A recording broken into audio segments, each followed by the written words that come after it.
SER Podcast.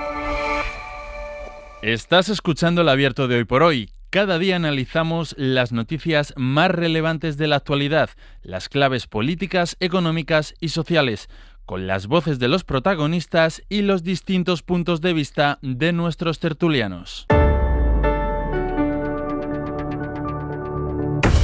Tiempo para el análisis, tiempo para el abierto en esta mañana de viernes, último abierto de la semana, para mí último abierto de la temporada, con lo cual lo encaro con un espíritu absolutamente diferente al resto. Elisa de la Nuez, ¿qué tal? Muy buenos días. ¿Qué tal? Buenos días. José María Lasalle, muy buenos días. Buenos días. Y Víctor Lapuente, muy buenos días. Muy buenos días, Ángels. Enseguida vamos con todo lo que tiene que ver sobre todo con la bronca política instalada en nuestro país, pero me quiero detener en un episodio que nos empezó a contar hace un par de semanas nuestra compañera Aitana Castaños, colaboradora de este programa. Ella es una periodista asturiana y colabora en la sección de Comando Norte todos los martes a primera hora de... Bueno, no, en la segunda parte, a partir de las 10 de la mañana, y nos puso sobre la pista porque ella había participado en una manifestación pidiendo que no tuvieran que entrar en prisión las conocidas como las 6 de la Suiza. Bueno, se ha hecho efectiva esta entrada en prisión. Ellas esta noche ya han dormido a la cárcel, entraron voluntariamente, les tocaba, no ha habido posibilidad de quedarse fuera, y ahora vamos a explicar cuál es todo el contexto y toda la historia, porque la verdad es que llama muchísimo la atención, y voy a hacerlo recurriendo otra vez a la persona que me puso sobre la pista de la historia, Aitana Castaño. Buenos días. Hola Ángeles, ¿qué tal? ¿Qué tal a todos, chicos? Muy bien. Lo primero, porque tú nos contabas ese día, explícanos por qué se llaman las 6 de la Suiza. Bueno, la Suiza hay una pastelería que era una pastelería que había en Gijón, en la que trabajaba una de las ahora presas. Ella estaba embarazada cuando empezó a tener un conflicto laboral con la empresa. Se puso en contacto con su sindicato, que entonces era CNT, y nada, a partir de entonces empezó una serie de convocatorias, de manifestaciones allí delante de la Suiza, esa pastelería de Gijón, y de esas concentraciones salieron estas 6 personas detenidas, que son 5 mujeres y un hombre, aunque digamos las 6 de la Suiza, sí. Hay un hombre ahí, y así empezó. Ahora mismo están en la cárcel desde ayer, ahora más o menos unas 20 horas que llevan por allí, pasaron la noche allí, y me dicen que están en el módulo de integración social, que están tranquilas, que están bien, pero bueno, pues a ver, es que son personas normales, o sea, son pues una reponedora, un taxista, una profesora, el único delito que cometieron es participar en unas concentraciones delante de una empresa que tenía un problema con una de ellas. ¿Estas concentraciones en algún momento fueron violentas, amenazantes para los propietarios de la pastelería? A ver, violentas no se consideran en ningún momento. De hecho, ellos lo que tienen tienen dos penas, una por un delito de coacciones y la otra por un delito contra la administración de justicia, porque en un momento dado quisieron llegar a un acuerdo con el empresario. Y esas dos penas se le suman, y por eso le suman los 3 años y 6 meses que les llevan a la cárcel. No fueron violentas en ningún caso. Todo el mundo que participó en aquellas, porque esas manifestaciones, esas concentraciones llegaron a ser numerosas, como de unas 80, 100 personas, o sea, llegaron a ser así, pero bueno, pues tiraron petardos, sí que pues hacían consignas contra el empresario, pero en ningún momento hubo destrozos, hubo cosas así similares que pudiéramos catalogar de violencia, ¿no? Ellas entiendo que recurrieron la sentencia y durante todo este tiempo no han ingresado en la cárcel y están además a la espera de un indulto. Sí, están a la espera de un indulto que hace unas semanas, justo cuando tú y yo hablábamos del tema, era el Principado de Asturias había pedido al gobierno de España que indultara a estas mujeres, alegando además razones humanitarias, porque a todo esto tenemos que darnos cuenta que esto ocurrió hace 9 años, hace 8, casi 9 años. Entonces, claro, esta gente durante este tiempo vivió con una espada de Damocles encima, pero a la vez haciendo vida normal, con sus trabajos normales. Ese indulto, pues ya sabemos todos que el indulto tampoco se da de la noche a la mañana, tarda un tiempo. Entonces el juez, que es un personaje clave en esta historia, Ángeles, porque ahora te cuento un poquitín, si quieres, quiénes son el juez de lo penal de Gijón, quién es el juez del Tribunal Supremo que confirmó la sentencia, y quién es el abogado de la empresa. En todo este tiempo, el indulto tarda un tiempo, también se está solicitando el tercer grado, que se supone que va a tardar menos tiempo. Pero bueno, en este caso, el Lino Rubio, que es el juez de lo penal de Gijón, decretó hace 2 días el ingreso inmediato, la detención y el ingreso inmediato en la cárcel. Entonces, ¿esto qué sensación le da a los asturianos? A mucha parte de la sociedad asturiana es una sensación de incredulidad. No creíamos que fueran a entrar en la cárcel estas seis personas, no lo creíamos.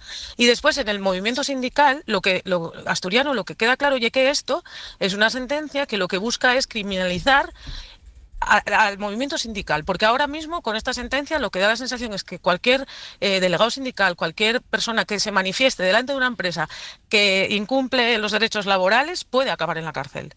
¿Cuál es el perfil de este juez que me decías? Me detengo un momento en el juez. Pues mira, el juez se llama Lino Rubio Mayo y es muy conocido en Asturias. Bueno, lo conocen, durante un tiempo se le conoció como el justiciero de Poniente, porque él es, por ejemplo, en el año 2007, él fue el que firmó la sentencia para meter en la cárcel a 2 sindicalistas muy conocidos aquí en Asturias, cuyo caso trascendió que pertenecían a Naval Gijón, que se llaman Cándido y Morala. Ellos llegaron a estar 3 semanas en la cárcel, estaban también condenados a 3 años, y él, Lino Rubio, es el juez que los metió en la cárcel en ese momento. Es un juez muy conocido por una postura muy conservadora, sobre todo en todo lo que tiene que ver con los derechos laborales y con los sindicatos. Estos días, hoy, entre ayer y hoy, éramos ya conocedores de algún juez que pensaba lo mismo, ¿no?, con respecto a lo de Globo y Just Eat. Y después hay otro personaje para mí clave en este caso, que es el abogado de la familia empresaria, ¿sí? Es Javier Gómez Bermúdez, que es el juez de la Audiencia Nacional nos acordamos que llevó la instrucción de los juicios del 11M. Y después la familia empresaria es una familia muy conocida en Gijón, sobre todo por su vinculación con movimientos conservadores, con movimientos políticos, con partidos políticos, del ámbito más conservador. De hecho, el hijo de la familia, que habla mucho en redes sociales sobre este caso y se jacta mucho y brinda por las detenciones de estas 6 personas, en sus redes sociales dice que es asesor de seguridad del presidente Trump. Y una última cosa, ¿qué pasó con la pastelería? La pastelería cerró. De hecho, parte de la sentencia del juez Lino Rubio lo que se basa en poner este tipo de penas es en decir que la pastelería cerró por culpa de esas movilizaciones. Sí es cierto que por la parte de los trabajadores, o sea, de la trabajadora y de los sindicatos, al parecer la pastelería ya estaba en venta y era una pastelería que estaba ya, abocada por lo menos al cierre. Pero el juez en lo que se basa es en decir que por culpa de estas movilizaciones que, señalaron a esta familia, pues la Suiza cerró. La Suiza cerró, pero es cierto que la familia abrió otra pastelería en Oviedo. Aitana, durante este tiempo, porque tú, la primera vez que me hablaste de este caso, tú habías participado en una manifestación, es decir, durante este tiempo ha habido movilización ciudadana para evitar el ingreso en prisión de las 6 de la Suiza. Sí, de hecho ayer mismo, en la primera noche que iban a pasar, hubo una gran movilización en Gijón, hubo al menos dos grandes manifestaciones, que hay una cosa que no se ve muy a menudo, que es con la unidad sindical, ¿sabes? O sea, todos los sindicatos de Asturias, por lo menos en la primera grande que se hizo, participaron en apoyo a estas 6 personas de la Suiza, estas 6 mujeres de la Suiza, porque lo ven así, ¿no? Lo ven como un intento, o sea, como cabezas de turco, como vais a aprender la lección, viendo cómo a estas mujeres que se concentraron delante de una empresa que incumplía derechos, acaben en la cárcel. Pues Aitana, muchísimas gracias porque, insisto, tú me pusiste a mí sobre la pista de esta historia y que ayer se cerraba momentáneamente, porque además ya hemos escuchado declaraciones de algunos ministros y entre ellos de la vicepresidenta segunda del Gobierno hablando de la posibilidad del indulto para estas personas, pero lo cierto es que ayer tuvieron que ingresar en la cárcel, entraron además de manera voluntaria, pero era inevitable esa entrada ya en prisión. Aitana, muchísimas gracias. Bueno, muchas gracias a vosotros y que pases un buen verano, jefa. Buen verano. Hasta luego, Aitana. Venga, un beso. Chao. Elisa, ¿qué te parece este caso? Pues mira, me sorprende mucho. Lo que pasa que, claro, me falta, digamos, aparte de lo que ha dicho Aitana, me falta la otra parte, ¿no? ¿Qué quiere decir la otra parte? Que, por lo que dicen, la condena es por dos cosas que son muy diferentes. Una es un tema de coacciones y de amenazas, que eso, digamos, no implica violencia material, que es lo que habéis dicho, ¿no? Pues si es una coacción, no tiene por qué implicar una violencia. Y luego lo que sí me ha sorprendido es delito contra la Administración de Justicia, que ella no ha aclarado en qué consiste, pero a mí me ha llamado la atención. Me ha llamado la atención, porque ¿qué delito puede haber contra la Administración de Justicia? Digo, delito de coacciones y amenaza puede ser por el entorno que ha comentado. Me llama la atención. Otra cosa que también me llama la atención, el contexto, ¿no? Que, claro, en un contexto local, pues probablemente se sabe perfectamente el juez tal, el juez cual. Claro, quiero decir, aquí, pues en Plaza de Castilla, hombre, lo puedes saber, pero es un poquito más difícil, ¿no? Porque por eso también hay la respuesta ciudadana que hay, porque es una cosa muy claro, local. es local y la gente comprende el contexto, ya te digo, tal. Otra cosa que también me llama la atención, claramente, es que se trate, digamos, de personas normales y corrientes. Eso también llama la atención, pues dices, no, es que son sindicalistas muy aguerridos y tal, pero bueno, por lo que cuenta no es el caso. Es decir, es un caso sorprendente, pero también es cierto, por lo que ella también ha dicho, que esto, claro, y una cosa muy interesante, ¿y cuánto tiempo? Claro, pero es que han agotado todas las instancias, por lo que he leído, es que se han ido hasta el Tribunal Constitucional. Entonces, por eso, a lo mejor el juicio se celebró con mucha rapidez, no lo sé, no tengo la información, pero claro, 9 años porque ha sido a todas las instancias. Es decir, es un caso muy sorprendente. Coincido totalmente, me parece que la entrada en prisión es desproporcional, pero no me atrevo a ir mucho más allá de decir que me parece sorprendente porque no he leído de qué va. Y sí me ha interesado mucho el contexto familiar del abogado tal, porque no somos muy conscientes, o quizá yo no soy muy consciente viviendo en Madrid, digamos, la proximidad que hay en los temas locales, pues con el juez, con el abogado, con la familia, son sitios relativamente pequeños y el grado de conocimiento que eso, bueno, en otros sitios no se da. Víctor, ¿qué te parece este caso? Bueno, teniendo dos juristas de la talla de Elisa y José María, yo no sé si voy a poder aportar mucho, ¿no? Vaya por delante que entiendo tres razonamientos del Tribunal Supremo y del juez, ¿no? Primero, que las acciones supusieron un grave quebranto económico y psicológico al propietario y su familia. Segundo, que algunas de las concentraciones que no habían sido comunicadas a las autoridades, así como insultos, cortes de tráfico, lanzamiento de petardos o bombas fétidas, sobrepasaron los límites de lo que podría ser una acción sindical legítima. Y en tercer lugar, que los condenados no mostraron arrepentimiento. Sin embargo, dicho esto, yo no puedo compartir la pena y coincido plenamente con lo que ha dicho antes Aitana, que lo has puesto muy bien. Primero, porque ya creo que ha habido una pena, como ha dicho Aitana, diciendo esta expresión de la espada de Damocles. Han vivido todo este tiempo, claro. 8 años desde los hechos hasta el ingreso en prisión. La mujer embarazada tiene ya el hijo en el colegio, las 6 personas trabajan, tienen familias, vidas estables, no hay historial de delitos acreditados, como mínimo lo que he visto. Y cada mañana, cada madrugada estaban esperando la llamada de su abogado diciéndoles que podía cambiar su situación. Más el dinero que se habrán gastado en la defensa. Efectivamente, estos hechos ocurrieron entre mayo y septiembre de 2017. Recordad que en octubre de 2017 también hubo unas concentraciones llamativas y ruidosas en una parte de España, creo que era Cataluña, si lo recordáis. Pues bueno, aplico el mismo argumento que con el proceso. Algo falla en el sistema judicial que hace que planee la sombra de incertidumbre sobre los procesados durante años y años. En segundo lugar, me parece desproporcionada la pena, condena de 3 años y medio de prisión, indemnización de 125.000 a 150.000 euros, me parece desproporcionada. No sé qué va a ocurrir, pero sí que está claro que la CNT ha llevado el caso al Tribunal Europeo de Derechos Humanos y no me extrañaría que nos llamara la atención desde Europa por esta condena. Y en tercer lugar, a mí lo que sí que me parece la reflexión más política casi que judicial, ¿no? No sé si tenemos una judicialización excesiva en nuestro país de los conflictos laborales, porque prácticamente casi todo acaba en los tribunales y en otros países existen otros mecanismos de arbitraje que en España están infrautilizados. Es verdad que en España hemos avanzado, que tenemos ahora unos mecanismos de conciliación y mediación laboral más o menos obligatorios en los conflictos entre las empresas y los trabajadores, pero sigue habiendo un recurso escaso a mecanismos de arbitraje, es decir, que hay un árbitro, que hay una tercera parte, que en este caso, pues entre la pastelería y las personas afectadas pudiera haber mediado, pudiera haber propuesto una resolución. Y yo creo que lo dejo ahí, porque los políticos creo que también tienen que tomar manos para evitar que repitamos estas situaciones. Las hay. Bueno, la verdad es que nos vamos a ir de vacaciones con estos temas sobre la mesa, ¿no? Que son temas en los que aflora la cotidianidad de gente más pegada a la realidad y concretamente, en este caso, en una sociedad como la asturiana, donde el trasfondo sindical ha sido tan importante en la configuración casi me atrevería a decir sentimental de la propia sociedad, ¿no? Y donde el conflicto histórico de clase entre empresarios, trabajadores, como ha pasado en otras regiones de España, ha estado muy pegado a la piel de la cotidianidad y que ha conformado incluso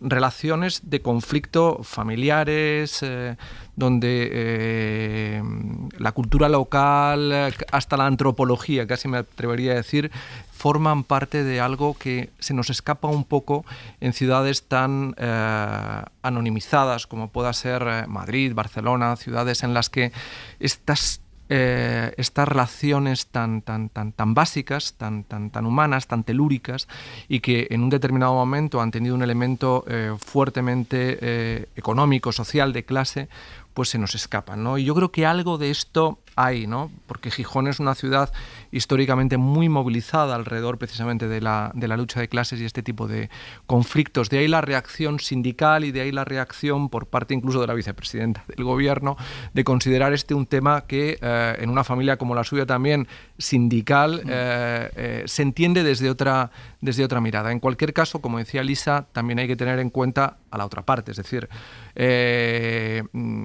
al final de lo que estamos reflexionando, sobre lo que tendríamos que reflexionar es dónde están los límites a la libertad sindical, a la capacidad de movilización, del ejercicio de una coacción que hemos muchas veces interiorizado como razonable a la hora de presionar a un empresario dentro de un conflicto laboral, como se hablaba aquí, con concentraciones, uso de una coactividad sobre el empresario que ha llevado, por lo que sabemos, aunque insisto, no conocemos cuál es el testimonio de la otra parte, pues al cierre del negocio, incluso a un problema psicológico grave en el empresario, etcétera, etcétera.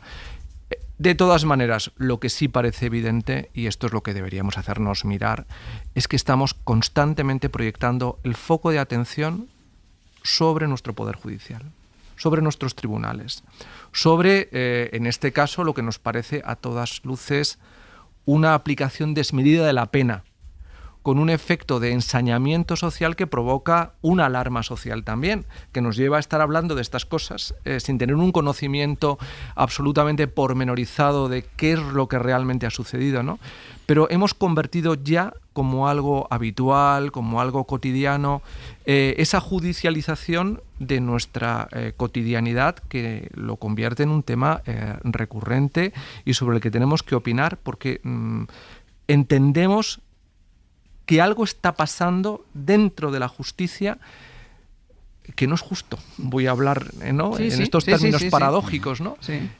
Porque a como todos, mínimo que no se entiende. No sé si hombre, es justo o no es justo, pero como mínimo que no se entiende. Lo dejaba, lo deslizaba con una ironía paradójica digna de atención nuestro querido Víctor, ¿no? Cuando ponía en relación los hechos que han llevado a la amnistía y al indulto que ha acabado operando con el asunto del procés y que tuvo a toda la sociedad española al borde del abismo en la experiencia de lo que es un conflicto político y social, y a estas 6 personas que nos parecen tan próximas las vemos ingresar en prisión por hechos que acaecieron en el mismo momento y que tienen que ver con el ejercicio de la libertad sindical.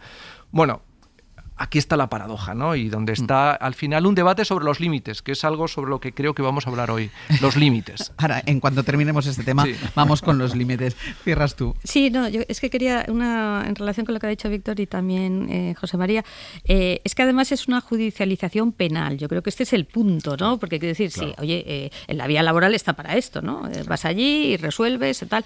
Yo creo además, Víctor, que no llegan tantos conflictos tampoco, que quiero decir, conflictos de tipo sindical. Porque claro, lo que es muy raro es que lleguen a la vía penal y más raro todavía que los metan en la cárcel. Entonces, quería hacer ese matiz porque esa es la peculiaridad de este caso que no se daría en otros, ¿no? Pues, ¿ibas a decir algo, Víctor? Muy rápidamente, que los conflictos laborales acaban lo penal, muchos conflictos también de lo civil acaban lo penal, que no deberían acabar. Claro, pero sin embargo es un recurso de muchos abogados porque saben que efectivamente si vas a lo penal la amenaza sobre la otra parte es mucho mayor. Mucho mayor, claro. Pues vamos a hacer una pausa y a la vuelta vamos con los límites.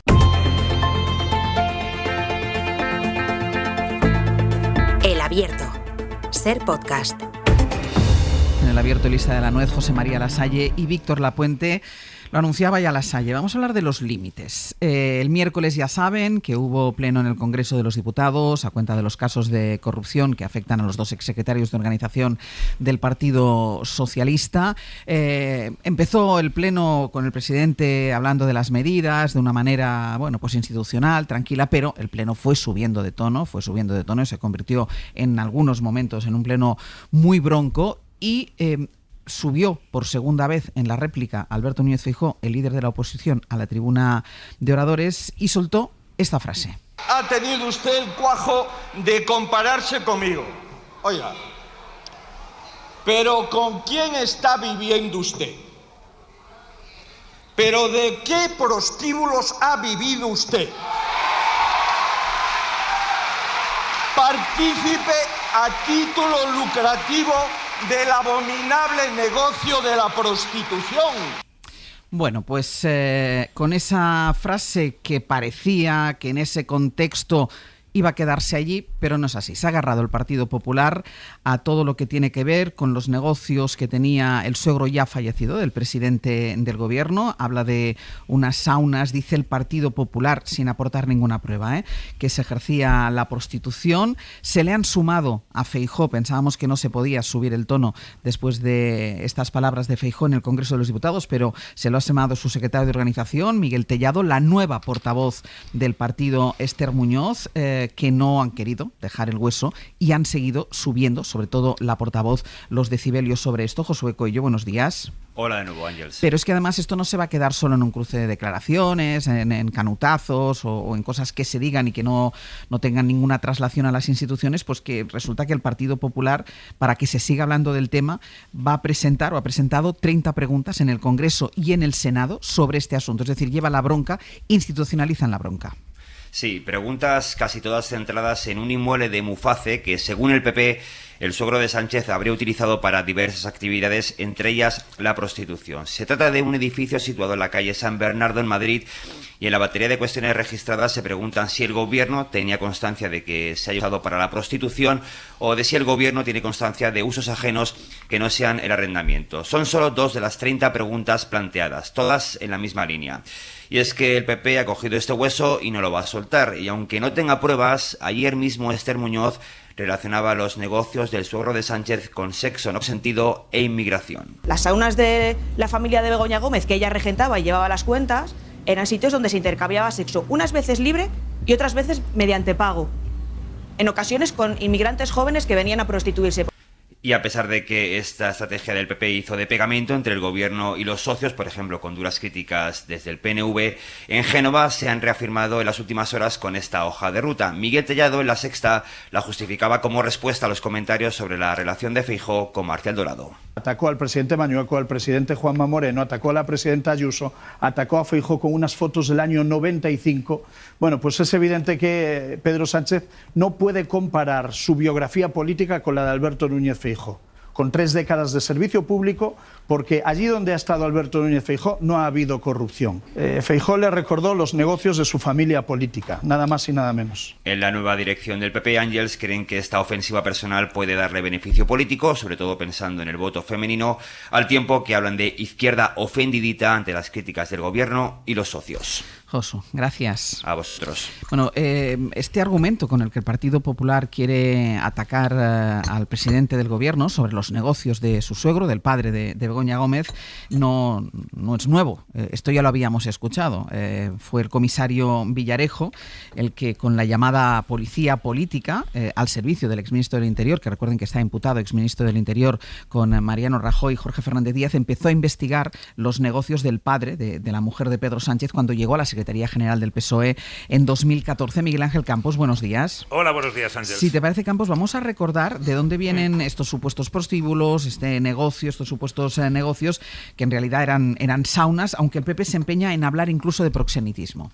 Desde que Sánchez accede por primera vez a la Secretaría General del PSOE en 2014, arranca esta operación. Vamos a escuchar unos audios, el momento en que empieza todo. Una conversación entre Francisco Martínez y Villarejo sobre las saunas que gestionó Sabiniano Gómez, padre de la esposa del presidente, que tuvo lugar esa conversación el 22 de agosto de 2014. Martínez era por entonces secretario de Estado de Seguridad, número 2 del Ministerio del Interior, que dirigía Jorge Fernández Díez. Presten mucha atención a estos audios grabados por Villarejo que vamos a escuchar, dada su pésima calidad. Recordamos, 22 de agosto del 14, Villarejo revela al secretario de Estado Martínez que el suegro de Sánchez gestionaba unas saunas en Madrid. El suegro y otro más que hay, que ese sí le conozco yo físicamente, lo tengo Morono. Esos son los responsables de los que llevaban la gestión, digamos. Francisco Martínez pregunta, ¿y eso lo sabe Pedro? Y Villarejo contesta, claro, y remata, es la parte débil del diseño de Pedro, eso es mortal.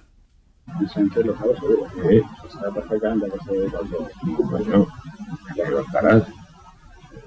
Con lo cual eso, imagínate, es una parte débil del diseño, eso es mortal. Y es en ese momento cuando marcan la estrategia. Villarejo le dice a Martínez que hay que comunicar el asunto al uno, en referencia al ministro del Interior, Fernández Díaz, y al presidente, en alusión a Mariano Rajoy. El secretario de Estado añade, esto mataría a cualquiera porque Sánchez va con la bandera feminista y luego tiene a polacas chupando pollas. Mortal, mortal, insiste Villarejo. Para que solamente lo trate con el presidente y con el número 1. Esto además mataría a cualquiera.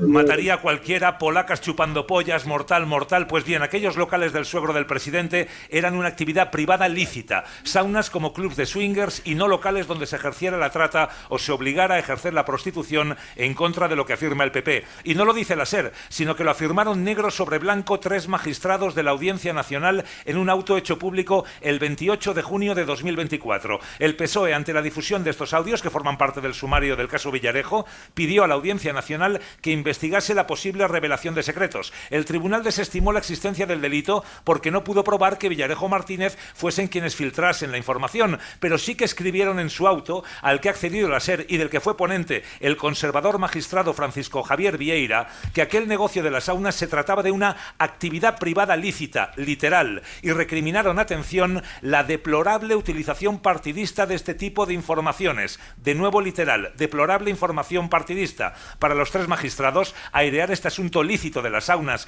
para dañar a un adversario político les merecía todo el reproche moral. De nuevo, literal, Ángels. Campos, gracias. Luego vuelvo contigo para otro asunto, ¿de acuerdo? Hasta luego. Venga, vamos a hacer una pausa y a la vuelta arrancamos el análisis de este tema.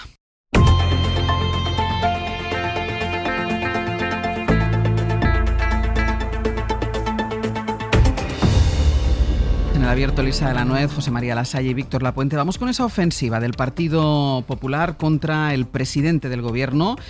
Tuvo su origen en esa intervención, lo hemos escuchado antes, de Alberto Núñez Feijóo en el Pleno sobre la corrupción que se celebró el miércoles en el Congreso de los Diputados, pero que ha tenido su continuación en las declaraciones de las 2 personas que están ahora poniendo sobre todo la cara ante los medios por el Partido Popular después de ese Congreso, que son Miguel Tellado y Esther Muñoz, y que tiene que ver con los negocios del suegro ya fallecido de Pedro Sánchez, esas saunas que regentaba, esas 30 preguntas que el Partido Popular está formulando ahora para saber si se lucró de este negocio el presidente del Gobierno, pero hay que recordar que sobre ese negocio no pesa ni ningún tipo de sentencia ni ningún tipo de judicialización, y que todo esto de las saunas ya había salido en esas conversaciones que hemos escuchado entre el comisario Villarejo y el que fue secretario de Estado de Comunicación, por cierto también imputado y que ha pasado por la cárcel, en la que pensaban que sacar a la luz el negocio del suegro de Pedro Sánchez podría ser mortal, lo hemos escuchado en esos audios, podría ser mortal para el presidente del Gobierno. Víctor.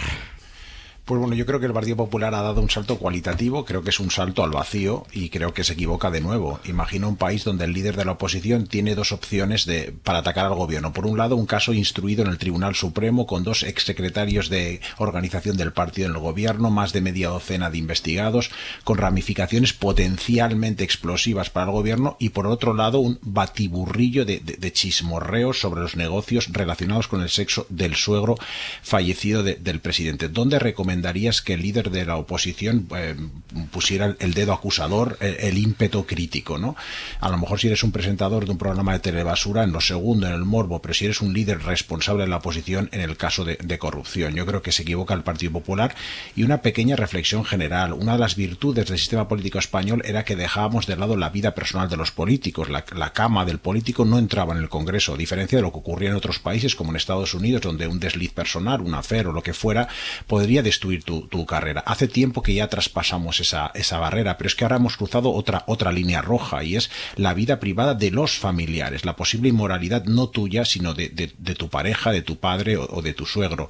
Y en este caso particular del suegro de Sánchez es un asunto turbio por su propia naturaleza, obviamente, pero también es muy nebuloso, porque comentabas antes, hay una escasez de pruebas sólidas, hay un desfase entre la gravedad de las acusaciones, decir que ha vivido el presidente el dinero de la prostitución, incluso de la explotación sexual de jóvenes inmigrantes, y por el otro lado la levedad de las pruebas hasta el momento presentadas, ¿no? Lasalle, tú hablabas de límites. Sí, bueno, yo es que creo que al final esta reflexión nos la tenemos que plantear, ¿no? Es decir, ¿dónde ponemos los límites a lo que estamos viviendo? En una sociedad como la nuestra, donde hay una cierta toxicidad en la que el populismo, la demagogia justifican y legitiman el uso de la información, y cómo incluso se proyecta esta a través del ruido, buscando además la amplificación del impacto y dañando per se al contrario, porque lo objetivas de tal manera que ni te importa, porque hemos rebasado los límites básicos a la tolerancia y al respeto que nos merece quien no piensa como nosotros, nos lleva a un escenario en el que todo es un lodazal permanente y que está justificado y legitimado, porque al mismo tiempo, por un lado las redes sociales, pero por otro lado los medios de comunicación están permanentemente instalados en la basura mediática, ¿no? Y claro, esto trasciende a la política y acaba convirtiéndose también en armas arrojadizas. ¿Dónde está la responsabilidad? Bueno, el debate ya lo vimos, al líder de la oposición, y esto también hay que decirlo, se le volvió a sacar la famosa fotografía de hace no sé cuantísimos años. Del 95. Que implica evidentemente también un juego que trasciende a lo razonable, en la medida en que tú sabes que en un debate parlamentario donde estamos hablando de la corrupción que afecta a dos exsecretarios de organización de tu partido, salga esto, pues evidentemente es, ya que el Pisuerga pasaba por Valladolid, pues meto esto sobre la mesa. Pero la falta de proporcionalidad que nos lleva a entrar a juzgar al presidente del gobierno indirectamente a través del negocio que su suegro tuvo alrededor del mundo de las saunas, pues resulta ya amplificar esa rumorología y esa incapacidad para entender que hay límites en los que no podemos entrar, que nos lleva a un ámbito de moralización de la política que, como decía Víctor, nos conecta mucho con el mundo anglosajón, donde esta lógica calvinista de entender que la moral no solamente tiene que ver con tu conducta, sino todo lo que envuelve tu entorno familiar, personal, amistoso, hace insoportable la vivencia de cualquier expresión de lo cotidiano, ¿no? Porque al final estamos permanentemente moralizando incluso sobre aquellos detalles que tienen que ver con quién te has tomado un café, etcétera, etcétera, ¿no? Y claro, esto hace irrespirable la política y nos plantea una cuestión. Si el presidente del gobierno pone sobre la mesa 15 medidas para combatir la corrupción, algunas de las cuales son discutibles en la capacidad para poder realmente combatir la corrupción, habla de eso.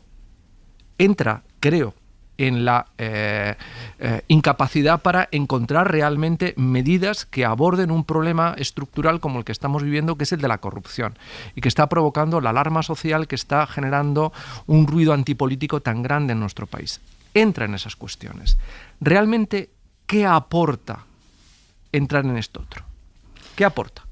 ¿Qué aporta? Sencillamente que le devuelves con un bofetón todavía más grande al presidente del gobierno, que te ha bofeteado a ti con una fotografía, algo que no te lleva a ningún sitio, salvo contribuir a que sigamos rompiendo los límites a la educación, al respeto al otro, a considerar que hay ciertas cuestiones que, en mi opinión, no deberían ser puestas sobre la mesa, ¿no? Elisa, ahora seguimos, sí. Elisa. Sí, yo resumiendo un poco, yo creo que hay una cosa que ha dicho Víctor muy interesante. ¿Qué haría un líder de la oposición, digamos, en un marco como el que tiene? Pero claro, es que eso sería en ese mundo que todavía nos gustaría pensar que vivimos, ¿no? De la democracia liberal representativa, con límites, con valores. Eso, desgraciadamente, está desapareciendo. Y está desapareciendo no solo en España, está desapareciendo a ojos vistas. Esto es una especie de race to the bottom, ¿no? Como dicen los anglosajones, de quién va más. Y claro, cada sesión, yo ya lo que veo es, oye, un escalón más, y evidentemente esto último pues ya es una pelea a navajazos dialécticos, si quiere. Pero yo le decía a Ángels, oiga, es que a lo mejor pasado mañana ya hablamos de otra cosa. Y lo que me parece muy importante como reflexión de fondo es: ¿a quién beneficia esto? Yo dudo mucho que esta estrategia del Partido Popular le beneficie al Partido Popular. Yo creo que esto lo que beneficia es siempre a los más radicales, a los que dicen que todo esto es un desastre, que esta gente, miren ustedes lo que tenemos. Yo, además, creo que es lo que dicen las encuestas. Por tanto, me parece una estrategia absolutamente suicida, no ya desde el punto de vista, desde el punto de vista del partido. Y aquí también quiero meter al PSOE, porque también me parece interesante lo que dice Lasalle. Claro, es que esto es una estrategia de ir subiendo, ¿no? en la escalada. Claro, al final lo que pone de relieve es un debate en unas condiciones tales que yo, como digo, es que jamás en un ambiente profesional normal oirías nada parecido, y se lo estás oyendo a los representantes políticos en un congreso. Claro, esto da muchísimo que pensar sobre el funcionamiento de tu sistema. Claro, si empiezas a poner esas dudas sobre el funcionamiento del sistema y tal, a quien va a beneficiar no es a los partidos centrales o institucionales, si les podemos seguir llamando institucionales, que yo ya me lo planteo también, ¿eh? Después de lo de ayer digo, esto de los partidos institucionales no sé qué decir. Cuando además, y yo creo que este también es un tema de fondo que quiero revelar, tenemos tantísimos problemas encima de la mesa. Tenemos un problema de corrupción estructural. Yo particularmente las medidas del gobierno no me las creo, pero bueno, da igual. Podemos discutir sobre eso, si serían esas, si Ojalá serían otras. Ojalá se discutiera sobre eso, estas sí, estas no, claro. Estas otras. Pero claro, no se discute sobre eso, no se discute sobre vivienda, no se discute sobre pensiones.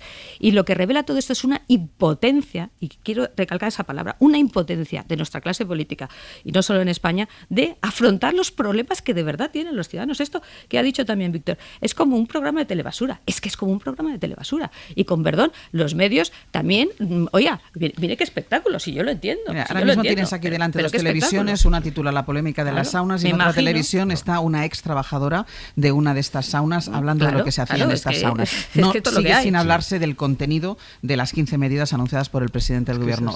Víctor, ¿qué ibas a decir? Sí, se habla de las 5 saunas y no de las 15 medidas contra la corrupción, ¿no? Sí. Y como comentaba Elisa, ¿a quién beneficia esto? Pues claramente a la ultraderecha, y lo dicen las encuestas, como ha insinuado Elisa muy bien. Yo creo que la última de 40DB dice que Vox es el partido favorito entre los jóvenes, con un 27,9% de intención de voto entre los 18 y 24 años y un 26% entre los 25 y los 34 años. Eso es tremendo, pero también lo dicen cualquier investigación internacional de qué debe hacer los partidos conservadores para evitar ser comidos por la ultraderecha. Y es que si tú adoptas la retórica de la ultraderecha, al final la ultraderecha es la que se alimenta, la que se nutre de esa retórica. Y lo que hemos visto de todo el Congreso del Partido Popular, no solo en las medidas o en estos ataques contra el gobierno, sino también la retórica antisistema, hablando de infierno fiscal y una serie de medidas de endurecimiento de la política de inmigración, que lo que han llevado es que a Vox la semana siguiente hable de vamos a expulsar 8 millones de personas residentes en España, y se inicia una espiral que de nuevo solo va a beneficiar a la ultraderecha. Al Partido Popular le tocaba estar a la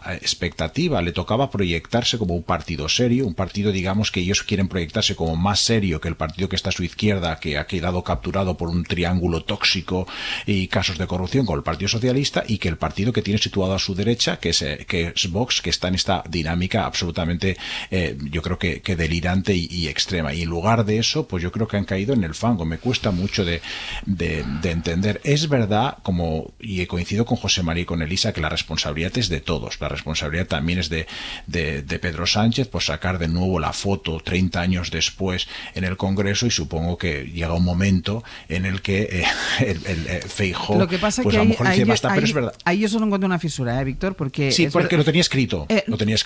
Y es verdad que la primera primera intervención del presidente del gobierno son 45 minutos hablando solo de corrupción y de medidas contra la corrupción que nos gustarán o no nos gustarán, o nos parecerán mejores, insuficientes o insuficientes. Y sale a la tribuna el líder de la oposición, no hace ninguna mención a lo que ha propuesto el presidente del gobierno y empieza el ataque. Es decir, en este caso, yo creo que hay una responsabilidad más elevada que otra. En el clima general que vivimos es otra cosa, pero en este caso, que es el que estábamos hablando, es que no hay respuesta a la corrupción. Es decir, estábamos aquí dando el discurso en directo y a mí me pareció desolador, porque llegué a la conclusión que en este país no se puede abordar ningún debate en serio. O sea, es absolutamente imposible. Es así, y sobre todo la corrupción. Y sobre todo el tema de la corrupción, porque como comentas, del Partido Popular no hemos oído ninguna propuesta. Hoy hay un artículo de Luis Garicano en El Mundo. Elisa ha escrito mucho. Otros hemos escrito también sobre los problemas que tienen las aproximaciones a la corrupción que se suelen hacer en España, que es anunciar agencias que luego al final no acaban funcionando, que acaban funcionando pero que acaban dilapidando recursos porque evidentemente no somos capaces de controlar la corrupción, que hay una politización excesiva de los cargos públicos, etcétera. Hay una serie de medidas y estudios que el Partido Popular debería conocer. En el abierto lista de la noche, José María Lasalle. Víctor, repente que te he interrumpido bruscamente, que se me echaba encima la desconexión. Estábamos hablando de la imposibilidad y la desolación que produce el ver que en este país y en sede parlamentaria, que es donde se tienen que llevar los debates de calado, que preocupan, y para buscar soluciones a las cosas que preocupan a la gente, es desolador ver que esto es imposible. Sí, el tuit de Borja Semper ayer fue clarificador. Dijo, las reglas del juego han cambiado. Luego añadió, las ha decidido Sánchez. Podemos dudar si ha sido Sánchez o han sido ellos. Creo que más bien han sido ellos, pero en todo caso sí que las reglas del juego han cambiado. Yo creo que entramos en un terreno nuevo y a mí no me gusta nada. Yo no quiero, me niego, a juzgar a una persona por los comportamientos de sus familiares o allegados. Yo no puedo asumir ningún tipo de responsabilidad del presidente por los negocios que hubiera podido tener su suegro y, de nuevo, tampoco espero responsabilidad de la presidenta de Madrid por un supuesto fraude que pudiera haber cometido su novio antes de conocerse. A mí me parece siniestro y que tiene efectos negativos sobre la política actual, porque creo que nos va a agriar un poquito más, y es posible agriar el carácter de nuestros políticos, que ya está lo suficientemente agriado. Pero es que además va a tener una consecuencia sobre las futuras generaciones. ¿Quién va a querer meterse en política en España sabiendo que no se va a respetar a nadie, ni a tu hermano, ni a tu suegra, ni a nadie? Yo creo que la responsabilidad, de nuevo, es de todos, pero en este caso sí que es cierto que el Partido Popular, yo creo que ha cruzado una línea, además en el peor momento, cuando no tenía que cruzarla, porque está muy bien, está disparado en las encuestas y está haciendo pues una y el Partido Socialista labor. Está muy tocado. Efectivamente, está muy tocado. Pero... Lasalle, voy contigo. Sí, lo que pasa es que yo creo que hay un conflicto personal de liderazgo que está trascendiendo las normas básicas de educación y respeto recíproco, y que viene de atrás, y que se transforma en el pulso que en los debates parlamentarios estamos viendo alrededor de la relación entre el presidente del gobierno y el líder de la oposición. Y esto yo creo que es lo verdaderamente grave, ¿no? Es decir, creo que es fundamental salvaguardar una buena educación y un respeto tolerante hacia el otro, y especialmente en quienes más proyectan la imagen pública, y es lo que nos está dando, no en este debate, viene no dándose desde hace mucho tiempo entre ambos, y esto es lo que deberíamos poner sobre la mesa. Claro, al mismo tiempo, y lo comentábamos hace un momento, y no sé si debería meterme en este terreno, pero estamos, insisto, anglosajonizándonos demasiado a la hora de interpretar cómo debe funcionar la política y los comportamientos políticamente correctos, ¿no? El debate que en su momento se ha planteado sobre la prostitución, ahora sobre las saunas, quizá mañana sobre la pornografía, porque, claro, en este ámbito, y cito un libro que me parece estupendo de Jorge Dioni, Pornocracia, que es un libro que merecería leerse, ¿no?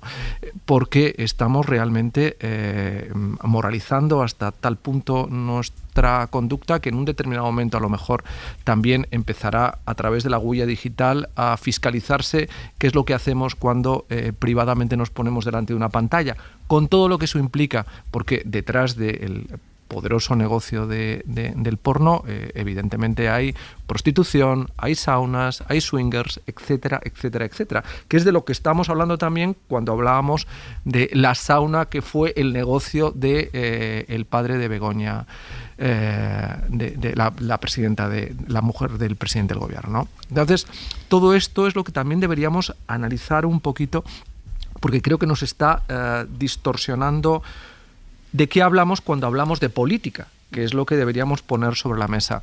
Y que creo que en estos momentos se trata de un error por parte del Partido Popular, porque creo que no le aporta nada. Es tan fácil dejar que las cosas sigan rodando como venían rodando, que meter esto distorsiona excesivamente los debates, porque nos lleva a un entorno donde lo privado es algo que quizá también producto de una mentalidad católica como es la nuestra, ¿no?, nos hace poner ciertos pies en pared como diciendo hasta aquí no. Pero mi pregunta a las hay es ¿por qué lo hace el Partido Popular? Lo hace, hay esa animadversión personal, porque es una cuestión personal entre ellos dos, pero yo creo que va un poco más allá. Yo creo que es una estrategia de partido. Hombre, o peor, está en juego, una ausencia de estrategia. O bueno, o eso sería peor todavía. Hay dinámicas internas, porque en Génova seguramente hay tribus que luchan por ocupar su espacio, y unos dicen hemos de utilizar más el palo y otros hemos de utilizar más la zanahoria, y en fin, entre unos y otros yo creo que se van calentando. Yo creo que es una cuestión que tiene que ver con un conflicto personal entre ambos que está absolutamente enquistado y del que no van a salir, porque los dos también tienen un perfil donde hay una tendencia, no voy a decir narcisista, pero sí a tratar por todos los medios de construir liderazgos fuertes en los que el cuestionamiento del otro forma parte de las reglas hasta cierto punto de la política. Pero además yo creo que en este caso tiene que ver con que venimos arrastrando todo un debate alrededor de la prostitución que ha afectado al Partido Socialista de una manera muy directa, que ha activado una reacción por parte del sector más feminista del partido, afeando la tolerancia, entre comillas, con la que se ha abordado esta cuestión por parte de Ábalos siendo ministro, con todo lo que eso ha implicado y el daño a la imagen pública del Partido Socialista, y algo tiene que ver todo esto, ¿no? Porque ya estamos caldeando el ambiente tanto. Por eso planteaba también la reflexión antes sobre la prostitución, las saunas, la pornografía, porque es que, hombre, es esta frontera que ha marcado hasta cierto punto lo que era progresista en términos morales durante mucho tiempo, entre la diferencia entre las sociedades más nórdicas y las sociedades más sureñas,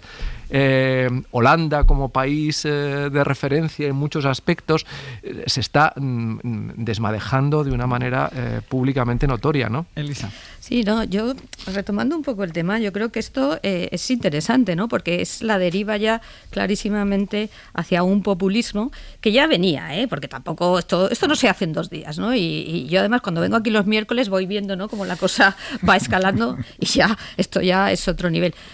Y es interesante porque las reglas de la democracia populista son diferentes y son, a mi juicio, evidentemente mucho peores. Empiezan por las formas, pero claro, de las formas al fondo, yo como jurista, bueno, como tú también, las formas son importantísimas, ¿no? Y estamos ahí, y cuando dicen cambiamos las reglas del juego vamos a otra cosa, vamos a navajazos. Yo también sé, por contactos que tengo, que siempre ha habido esa doble alma en el Partido Popular, de decir, oye, vamos por el lado moderado, una oposición institucional, como hemos dicho aquí, o vamos por el lado del navajeo tal. Pues claramente se han decidido por el lado del navajeo, y esto hay que saberlo, ¿no? Esta es la estrategia, estos son los portavoces que has elegido, y esta es tu estrategia. Ha ganado, digamos, la parte del partido que dice, oye, aquí vale todo, vamos tal, nos lo hacen a nosotros se lo hacemos multiplicado por 2, esto es lo que hay. Tema de animadversión personal, por supuesto la habrá, pero a mí lo que me interesa mucho y me parece muy importante es que, claro, en una deriva de partidos totalmente caudillistas, totalmente, porque me hace gracia qué apoyo tiene Sánchez en su ejecutiva y qué apoyo tiene Feijóo en el Congreso. Es que vamos, ya le gustaría al partido, yo qué sé, al de el otro día decían, ¿no? De Ceausescu, es decir, oiga, el 99% están a favor, fenomenal, ni una voz crítica. Claro, eso hace que todo se focalice en el líder, porque ¿dónde están las políticas? ¿Dónde están los argumentos? ¿Dónde está todo? Y el líder encima con un tema, como habéis dicho, moralista. ¿Es usted bueno? ¿Es usted malo? ¿Es usted decente? ¿Es usted indecente? Estamos hablando de eso. Y entonces yo creo que esa moralización viene también de esa idea de que aquí no hay nadie más que el líder, que es bueno o es malo, es de una forma, es de otra, es éticamente... Y claro, estamos hablando ya de una deriva que yo... Es que vuelvo a lo que dice Áñez, que a mí es lo que me preocupa más. ¿De qué estamos hablando? Es que fijaros, como decís en las teles, pero de lo que estamos hablando aquí, estamos hablando de las medidas de corrupción del gobierno, que yo, con perdón, no es por nada, pero como de eso sé, yo decía, bueno, hablaremos de las medidas de corrupción, ¿no? Estamos hablando de otra cosa, ¿no? Y yo creo que es muy importante saber que efectivamente estamos yendo a un camino que además no sé si es reversible. Ojo con eso. No sé si es reversible. Aunque haya cambio de gobierno, tal, porque además esto que va a hacer, animar a los del otro lado, no nos vamos a engañar. Claro. O sea, evidentemente. O sea, la respuesta será acá, más fotos, ¿no? Pero además hay otra cosa, Lasaña, cuando hablábamos de la estrategia, yo preguntaba si es una estrategia del Partido Popular. A ver, contra Pedro Sánchez es el límite por arriba. Pero en este debate, por ejemplo, el PP rompió puentes absolutamente con todo el mundo. El ataque al PNV del Partido Popular, es decir, es una política de voladura de puentes total, y eso sí entiendo que debe formar parte de una estrategia. Porque dices, bueno, contra el presidente del gobierno por esa animadversión, pero claro, es que quemó puentes con todo el mundo. Mira, ahí lo estaba ahora pensando precisamente al hilo de lo que comentaba Elisa, ¿no? Hay una novela de Nathaniel Hawthorne que es La letra escarlata, una novela excelente que refleja muy bien esa lógica del puritanismo donde pretendes resolver los conflictos muchas veces creando máculas que dejan grabada una huella a partir de la cual uno es identificado socialmente. Y aquí hay una lógica también por tratar de grabar en el rostro de cada político una mácula que esté reflejando su impureza política, ¿no? Con Feijóo ha venido repetidamente alrededor de esa fotografía que una y otra vez se le saca, no haciendo ninguna otra consideración, salvo que la foto está ahí. Y ahora algo parecido se quiere hacer con el presidente del gobierno alrededor de algo que está conectado con lo que ya tiene ávalos sobre su personalidad, que es no tanto que haya llevado a cabo contratos en el Ministerio de Fomento, haya facilitado... No, lo que realmente provoca el morbo social es la prostitución. Sí. Y el hecho de que colocara a prostitutas o mujeres a sus acompañantes o lo que fuera en puestos de la administración. Claro, esto es lo que realmente nos tiene que hacer reflexionar.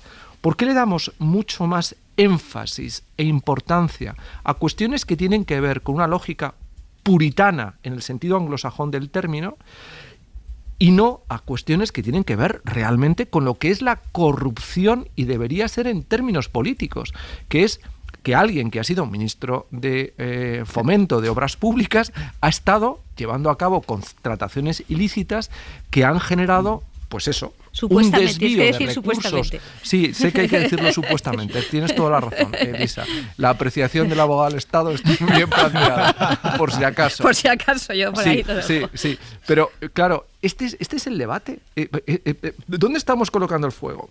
El foco. ¿En la corrupción en la administración? ¿O en la pureza o impureza del comportamiento decente o indecente del político? Y que tiene que ver con su conducta sexual o con su conducta moral. No es la ética, es la moral. Y esta diferencia cualitativa entre lo que era más propio de una sociedad católica a lo que es ya muy propio del puritanismo calvinista, tiene que ver también con las redes sociales y con los algoritmos que diseñan las redes sociales, porque una parte muy importante del diseño de las redes sociales viene del mundo anglosajón, Y el planteamiento de la visibilización de contenidos tiene que ver con el mundo anglosajón, ¿eh? Déjame que avance, porque todo tiene que ver, tiene que ver todavía con ese pleno.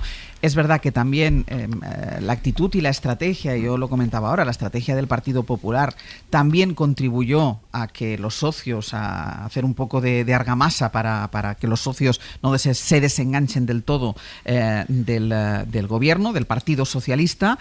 Le manifestaron, recuerden, todo su apoyo, pero con algunos matices, pero claro, ahora ya han pasado los días y ahora cada uno quiere cobrarse bueno, yo estoy ahí, pero a cambio que Ana Fernández Vila, buenos días. Buenos días, Áñez, ¿qué tal? Así termina la semana el gobierno, porque claro, adquirió para conseguir ese apoyo de los socios una serie de compromisos que ahora todos los socios le van diciendo ¿qué hay de lo mío? Espera el gobierno que pueda retomar la iniciativa a partir de septiembre, vamos a ver si eso es posible, a partir de ese balón de oxígeno que se le dio el miércoles en el pleno, y su intención es cumplir con esos 15 puntos del plan anticorrupción en un año. Ayer le preguntábamos aquí al portavoz de Sumar cómo va a ser el seguimiento, cómo van a estar convencidos de que eso se cumple. El gobierno dice que en un año todo esto va a tirar para adelante. Sí, el gobierno se prepara para cerrar el curso mucho mejor de lo que se esperaba hace unos días y se ha propuesto exprimir al máximo de aquí a las vacaciones ese respiro que le han dado sus socios. Pero reconocen en Moncloa, como decías, que esta nueva oportunidad no les va a salir gratis, ni mucho menos. Garantizan que van a cumplir, aseguran que entienden que los socios eleven sus exigencias y de hecho defienden que si algo demuestra esto es que los socios asumen que queda legislatura y tarea para rato. A corto plazo, Sánchez tiene la semana que viene 2 citas importantes bilaterales con Cataluña y País Vasco que Esquerra Republicana, Junts, PNV y Bildu miran con mucha atención, y a la vuelta del verano el plan pasa por retomar la agenda social e incluso la negociación de unos nuevos presupuestos que muchos daban ya por descartados. Todo esto, además de empezar también en septiembre a desarrollar ese plan nacional contra la corrupción que anunció Sánchez. Para eso el PSOE, como decía, se da un año, pero el portavoz de Sumar, Ernest Urtasun, ya avisó ayer aquí en Hoy por Hoy de que ellos van a forzar sí o sí que la agencia anticorrupción, que es su medida estrella, se empiece a tramitar nada más arranque el nuevo curso parlamentario. Esta vez no podemos fallar más. Tenemos que ser creíbles en la lucha contra la corrupción y la única manera de ser creíbles es que todo esto se ponga en vigor y en práctica lo antes posible. Creen en Sumar que esto es clave, si no, avisan, no habrá posibilidades de revalidar el gobierno en 2027 por mucho que aguante la legislatura, dicen. Ana, gracias. A vosotros. Víctor, le dieron todo el apoyo, bueno, todo no, con muchos matices, los socios, tanto de coalición como de investidura, pero sobre todo Sumar por parte de coalición. La exigencia era, primero, que se cumplan las medidas, porque muchas de ellas venían aportadas por Sumar, y después que ese giro social del gobierno sea efectivo, y también había exigencia por parte de Esquerra Republicana. Sí, utilizando la metáfora de Sánchez, el capitán continúa en el barco, pero nadie pensaba que el capitán abandonaría el barco el miércoles, ¿no? Y no ha habido motín por parte de los socios, pero tampoco nadie pensaba que los socios lo abandonarían. Y yo creo que bueno, quedó muy claro con el mensaje de Yolanda Díaz, a la que mando desde aquí un afectuoso saludo por la pérdida de su padre, ¿no? Pero que lo expresó magistralmente diciendo no querría jamás un gobierno de la derecha. Pues esa es la posición que tienen la mayoría de los socios y por tanto Sánchez está en el barco. Yo, en todo caso, me niego a pensar, como piensan en Ferraz, que esta semana ha sido una victoria del gobierno. Creo que es una derrota de todos y de la política decente. Creo que el gobierno no salió vivo porque no estaba vivo, es incapaz de presentar presupuestos ni prácticamente ninguna pieza legislativa y va a estar moribundo durante lo que resta de legislatura, a no ser que haya un cambio, ¿no? Y me niego a pensar que alguien ganó de la dialéctica del barro de unos y otros, ¿no? Yo me niego a hacer de jurado en una lucha en el fango para decir quién de los dos estuvo peor, ¿no? Lo que está claro es que la debilidad del gobierno supone la fortaleza de los socios, ¿no? Y como habéis comentado, pues bueno, la semana que viene seguramente el PNV podrá rascar el primer premio aquí, que sería la cesión de las competencias en seguridad social. Es posible, en segundo lugar, que Esquerra Republicana consiga algo de la financiación singular con la Agencia Tributaria Catalana, pero también esto va a exigir un proceso legislativo muy difícil y que yo creo que en estos momentos no dan los números, no me dan los números en el Congreso para que el Partido Socialista, sin concurso de los diputados de Podemos, pueda llevar a cabo pues ninguna de estas reformas. Y luego, lo que sí que me parece más utópico, pero podría pasar también, es que el sueño de Junts de conseguir un Consejo General de Poder Judicial aprovechando la tramitación de la ley de reforma de la justicia impulsado por Bolaños. Pero en todo caso, lo que permea a todos es la mentalidad que yo creo que expresó muy bien Rufián tras reunirse con Sánchez después del informe de la UCO sobre Santos Cerdán. El presidente está tocado, no sé cuánto va a durar y hay que aprovecharse. Está claro que van a aprovecharse, pero lo que puedan rascar no lo sé. Más allá del PNV, que sí que lo veo más factible. Elisa. Sí, no, totalmente de acuerdo, ¿no? Yo creo que también esto es un poco una situación de extrema debilidad del gobierno, que los socios evidentemente van a aprovechar, es que además lo dicen, yo siempre digo, si lo que hay que hacer es oír a la gente, ¿no? El problema es cómo lo aprovechan y hasta dónde está dispuesto a ceder el gobierno, porque claro, esto no son cosas que beneficien a los intereses generales, ni en el caso de la financiación singular de Cataluña, ni en el caso de la cesión de la Seguridad Social, y no digo ya un Consejo General del Poder Judicial catalán, que lo que siempre se ha intentado desde el independentismo es controlar a los jueces todavía más, si queréis, que se controla a través del Consejo General del Poder Judicial estatal. Por tanto, todo esto no es beneficioso desde el punto de vista de los intereses generales. Nos pongamos con nos pongamos. Lo que pasa es que compra tiempo, ¿no? Claro, la pregunta del millón, como dice Víctor, ¿compro tiempo para qué? Porque evidentemente no tengo, siempre digo lo mismo, es que no tengo una mayoría progresista en el Congreso, no la tengo que estar cediendo continuamente, que si Junts, que si el PNV y tal, y lo único que les une es, no quiero que gobierne la derecha con la ultraderecha, y además es que estoy haciendo un poco ganar tiempo a ver si en algún momento en la convocatoria electoral me dicen los números que me favorece. Por tanto, es como dice Víctor, totalmente de acuerdo. Es una situación de un gobierno moribundo. ¿Cuánto se tardará en morir? Pues no sabemos.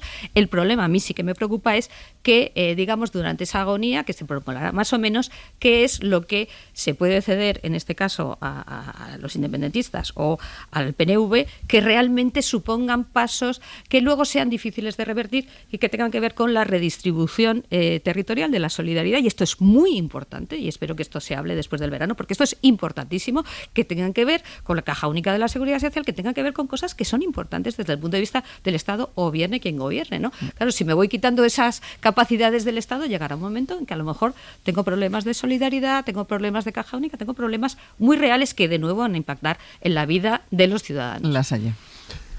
Claro, el problema está en cuánto tiempo va a durar esta coyuntura, ¿no? Porque al final lo que pasó el miércoles fue una cuestión de confianza sin ser una cuestión de confianza. Sin votarla. Correcto. Y eso pone de manifiesto también la propia impotencia en la que se encuentra el gobierno. Es decir, no puedes abordar una cuestión de confianza porque sabes que los 4 votos de Podemos no los vas a tener, pero en cambio haces una cuestión de confianza donde incluso el propio gobierno transmite la sensación de que nos ha ido bien todo porque no nos han afeado las medidas que hemos tomado y la actitud con la que hemos abordado esta situación de crisis política que vivimos al hilo de una crisis partidista vinculada por los casos de corrupción que se nos imputan. Claro, esto pone de manifiesto todavía más la impotencia en la que se encuentra el gobierno, ¿no? Y que además hace que, al no funcionar la cuestión de confianza en su sentido formal, estemos ya aceptando que la democracia parlamentaria tiene que ser una democracia gubernativa. Es decir, ya no es que la institucionalidad parlamentaria se respete haciendo jugar los mecanismos que constitucionalmente están previstos para, con la ley de presupuestos, poner de manifiesto que un gobierno tiene una política que quiere aplicar estableciendo la conexión entre las ideas, el programa, la gestión y el presupuesto, sino que voy al ámbito en el que si se está cuestionando que tengo esa mayoría, no planteo una cuestión de confianza y sigo, porque al final lo que me justifica es impedir que quien es oposición pueda ser gobierno convocando unas elecciones al ponerse de manifiesto que no soy capaz de ganar una cuestión de confianza. Claro, esto nos lleva a lo que Santi Romano denominaba la democracia gubernativa, es decir, un escenario en el que la institucionalidad por parte del gobierno se demuestra en que no opera con la arbitrariedad autoritaria de una dictadura, porque respeta hasta cierto punto las reglas de juego del Estado de Derecho y aceptamos que hay una formalidad implícita en la manera de comportarse del gobierno, aunque esté prescindiendo del Parlamento y, por tanto, de las formas que corresponden a una democracia parlamentaria. Esto es inquietante, en mi opinión, es inquietante porque estamos llegando a un escenario en el que con tal de ganar tiempo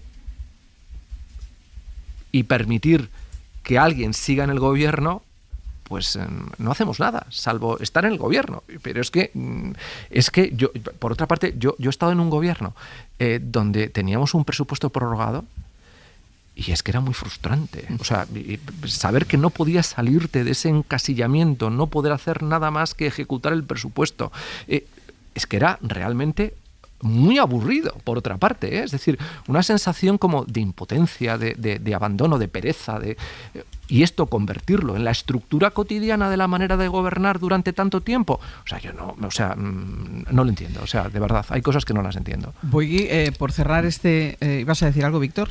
Pues que lo que llama José María democracia gubernativa, el presidente lo llamó gobernar sin el concurso del legislativo. Sí, gobernar sin el Parlamento, exacto, dijo, literalmente. Esto lo llegó a verbalizar.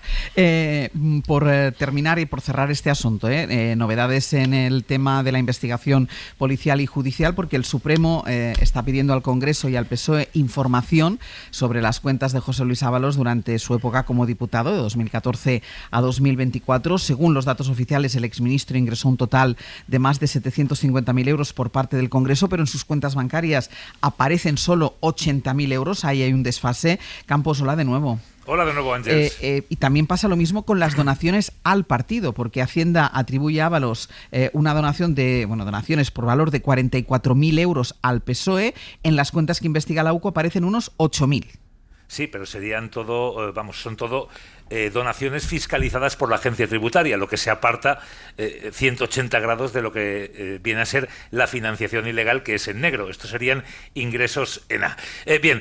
Como decías, dice el agente de la UCO, el único agente de la UCO que firma el oficio remitido al Supremo, que analizadas las percepciones económicas del diputado Ábalos, abonadas por el Congreso de los Diputados e imputadas por la agencia tributaria José Luis Ábalos en el periodo 2014-2024, dan lugar a unos ingresos de 751.421 euros. Sin embargo, la cuantía reflejada en sus cuentas en ese mismo periodo, procedente del Congreso, asciende a un total de 79.800. Otra discrepancia similar, como decías, detecta la UCO con las donaciones de Ábalos al PSOE. La agencia tributaria imputa a Ábalos haber realizado donaciones en el mismo periodo que ascienden a 44.729 euros. Sin embargo, en sus cuentas corrientes solo figuran donativos al partido por 8.471. El juez Leopoldo Puente atiende al requerimiento del agente de la UCO y traslada la petición tanto al Congreso de los Diputados como al PSOE para que expliquen estas discrepancias. Campos, gracias. Hasta luego. Y el PSOE empieza a explicar, porque dice que la UCO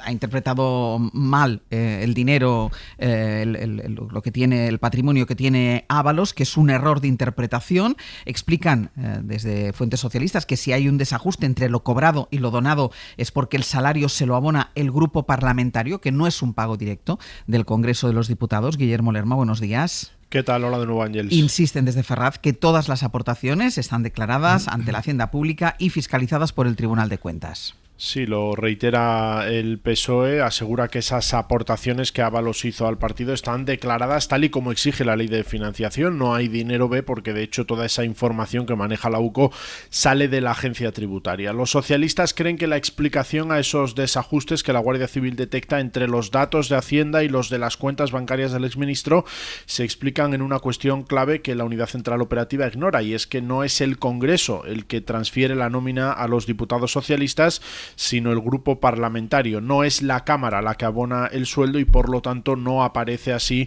en el registro, en el análisis patrimonial que ha hecho la Guardia Civil de las cuentas de Ábalos. De hecho, es la propia UCO la que en su escrito reconoce que el grupo parlamentario aparece como pagador de algunas nóminas. Los socialistas aseguran que las discrepancias sobre las donaciones se explican también de esa manera.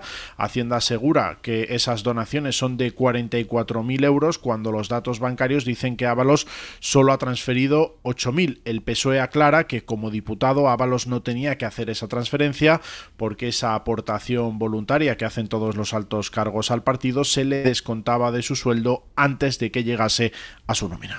Guille, gracias. Hasta luego. Y una última cosa, creo que me parece importante destacar antes de terminar este abierto, y es el acuerdo histórico al que han llegado en las últimas horas Francia y el Reino Unido, que son los dos únicos países europeos con armas nucleares que han decidido aunar sus sistemas de disuasión atómica. Lo ha anunciado el primer ministro Keir Starmer junto a Emmanuel Macron. Ya saben que Macron, se lo hemos ido contando estos días, ha estado de visita oficial en el Reino Unido. Corresponsal en Londres, Lucas Font, buenos días. Hola Ángels, buenos días. Yo decía que es un acuerdo histórico que se produce en medio de la inestabilidad geopolítica que han producido la guerra entre Rusia y Ucrania y el divorcio con la OTAN, con el que Trump ha venido amagando y amenazando.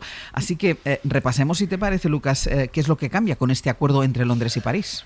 Bueno, el acuerdo entre los dos países ha sido refrendado en la declaración de Northwood, firmada por Macron y Starmer durante la visita del líder francés al Reino Unido, y esta declaración establece una mayor cooperación entre los dos países en materia de disuasión nuclear, manteniendo al mismo tiempo la independencia de sus programas, e incluye un intercambio de información más fluido y más colaboración en términos de investigación, por ejemplo, en el uso compartido de instalaciones.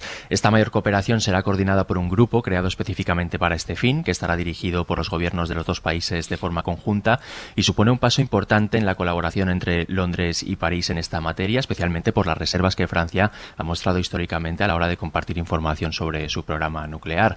Dicen los dos países que, como las dos únicas potencias nucleares en Europa, tienen la responsabilidad de mantener la seguridad en el continente ante unas amenazas cada vez mayores, así lo recalcaba el primer ministro Keir Starmer. From today, our adversaries will know that any extreme threat to this continent. Decía Starmer que a partir de ahora sus enemigos sabrán que cualquier amenaza contra el continente provocará una respuesta conjunta de los dos países, un mensaje dirigido especialmente a Rusia, pero que también demuestra la voluntad de las principales potencias europeas de reducir la dependencia de Estados Unidos en esta materia. Lucas, gracias. Hasta luego.